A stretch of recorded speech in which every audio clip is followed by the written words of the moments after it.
Now, if you're going to jump into the kitchen, it gets hot. You're not listening to me. Yeah, you're not listening to me. The Old Testament never once talks about Muhammad. Never once. And neither does the New Testament. It doesn't talk about Muhammad. In this debate, a Muslim claims that Muhammad is mentioned in the Bible. Cliffe defends his position and explains why this is a false claim. The discussion becomes heated, with accusations of intellectual dishonesty and misuse of interpretation. Later in the video, watch what happens to Cliffe's Bible as he reads. If you notice, let us know in the comments below. Now, let's get into the debate. Yesterday, I think you all know me, I stepped out there, and I simply asked these two gentlemen to please, anytime you're trying to kind of, spread Christianity or talk about it, if you mention the word Islam, you kind of be gentle with it, because I believe that both of them were kind of affecting Islam indirectly, because they're kind of reinforcing this stereotypical Muslims, bad, terrorists, polygamists, all these. So I was imploring them, and so we got too deep in the conversations. And Mr. Clip, right? Just Cliff. Cliff, you informed me that, you asked me a question. Should I, as a Muslim, believe a man who was born after 500 years of the disciples? And according to you, I did not answer your question, but what I said, I believe it goes back further than Muhammad was mentioned in the Torah. You disagreed with me. You disagreed. And then you resumed the question, and you still assumed that I didn't answer it. I brought the evidence that Muhammad is mentioned in name, in Hebrew, in Solomon, Song of Solomon. And I simply wish of you to read it out loud. Because and it's right here actually. Sure, I'll read it out loud. It's Song of Solomon 5. In Hebrew. So you think? No, I'm not going to read it in Hebrew. Oh, no, Hebrew matters. Hebrew is everything. No, it's not everything. The language is language. Complete differences in the Hebrew. You gotta be careful, but bro. know something. Arabic names. Every Hebrew scholar I've talked to does not names. think that that's Muhammad. Arabic names have meaning. You're pulling it up on the internet. If you're fake.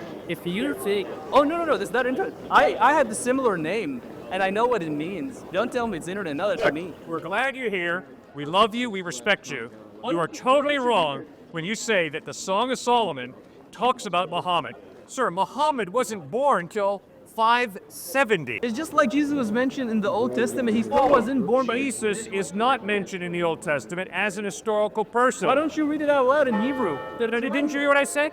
Jesus is not mentioned in the Old Testament as an historical person. Think about the lady who's praying, she steps on the snake, right? I think... We're not saying Jesus. Jesus is not mentioned in a document that is written before his birth. I'm here to talk about Muhammad, though. I'm not, okay, like if he's not mentioned, then my bad. But I have here a verse in the Hebrew language. When it got written, okay, I don't know how to read, but there is... You don't know how to read it? I don't know, but I know the word is there. Read it out loud. All right. It says Muhammad. Here it is. Why did you turn away? You're here to help me. No, I'm not here to play games. I'm not playing games. Yes, you are. No. You're playing games. I think you're blinded, sir. You're blinded because you're playing games. No, I'm not. Fine, I'll read the passage. Song of Solomon, chapter 5, verse 16. In Hebrew. No, I'm going to read it in English for you. No, it's not. You took the name. His mouth is sweetness itself. He is altogether lovely. This is my lover. This my friend, O daughters of Jerusalem. There is no mention of Muhammad in Song of Solomon, chapter 5, verse 16. Why does it say we kulu Muhammadim in the... And it's not talking about an historical Muhammad. It's not even referring to him, sir. You're playing a little semantic game. It's not game. You want to play a game? We'll go play basketball, okay? I'm not out here to play semantic games. Why do you refuse to look at it? Anything. I just read it for you. You want to look at it? You'll read it. Look at it and read it in the Hebrew, and then see the translation and see what happens. That's all I'm asking of you. I'm not asking you the impossible. Read it in the Hebrew and see the translation and see what difference. So let's move on to... Okay, we'll keep talking. Okay. How can we trust the Quran? Why is it reliable? And we'll compare it, right, to the Bible. It's the same example right here. This is a joke. A joke. Yes, it is. It's a total farce. You calling the Hebrew language a joke? It's not what... The linguistic trick you're playing is intellectually dishonest. The Hebrew is not talking about an historical person, Muhammad. You still haven't read it, by the way. I did read it. No, you didn't read it out loud. Oh, I'm not going to read it out loud. If you want to read it out loud, go right ahead. I read out loud that verse out of the NIV, a very accurate translation of the Hebrew. But then, it's not accurate. Yes, it is Because accurate. the name Muhammad means the one who is altogether lovely, which is the thing that you read. But then when you translate the name Muhammad to altogether, you miss the name Muhammad. If you became the masters in the biblical religion, you will never recognize it was Muhammad because the name was taken. Who had masters in it? Do you have a master's in it? Apparently, man, he doesn't know, man. He's laughing, he's looking away. You're playing a game. He's just a game. You've got to learn to defend your faith better than stringing some words that don't mean Muhammad and acting like they do. That's talking about a lover in a love poem, the Song of Solomon. It's written 1,000 years at least before Muhammad ever lived. I don't know, it is true that I don't know Hebrew, but I know very well the Muhammadan, the M in the end of the Hebrew language is to a person who is highly respected and to be a prophet. That's the M. It's just like Elohim, but hey, you know Hebrew. Now let me ask you, who raised Islam out here today? Yeah, Yeah, who? it's the same cousin who's Who raised Islam out here? Did I do it or did you? not me, no. Yes, you did. We were talking about atheism and agnosticism. You stood up here and raised Islam. So stop accusing us of raising Islam. Because you're using. I told you that I respect you. talked about it. I Yes, love you you. indirectly hurt No, me. You absolutely indirectly, not. Every time You're the one who raised it. Now, if you're going to jump into the kitchen, it gets hot. you're not listening to me. Yeah, you're not listening to me. You're not listening. You don't listen to me either. You are enforcing the stereotype. I'm not enforcing anything. People You have interrupted, and you're talking nonsense. like that, how they're terrorists every time you talk about it. I never said it was. We said the opposite. Muslims are not all You terrorists. mentioned how Muhammad was violent, and you did not. He was violent. No, and you Surah 9. Surah 9, Muhammad writes, kill the infidel. That's violence. That's what to attack Never you. carried a sword. Never. You're right. Muhammad attacks you. We don't want to talk about Islam. Why are you forcing us to talk about it and then accusing us of raising it? I'm asking you to recognize people and. No, you're not asking. You ask a question, I begin to answer, and you interrupt me. You need to. You're not read asking. Islam. I did read it.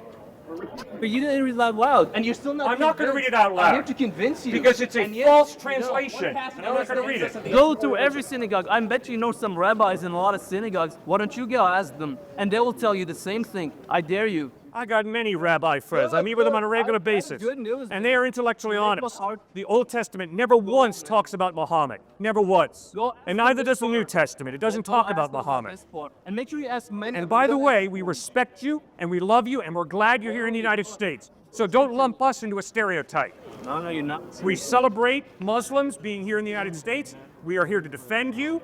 But when you're intellectually dishonest and when you lie, we're going to call you on it. And you haven't. I still respect you. Still you. haven't read it. I just did read it. You gave it No, to me and you I didn't read read it out loud. I'm not going to read It's it all out the loud. difference in the world. You can read it out loud. Oh, that's what I already did. وَكُلُّ مُحَمَّدٍ. That's what it says in the Hebrew. Thank when you. it got translated, they took the name Muhammad, who means altogether lovely, and they say this guy who is altogether lovely. So everybody in the world right now is not going to know that Muhammad was here.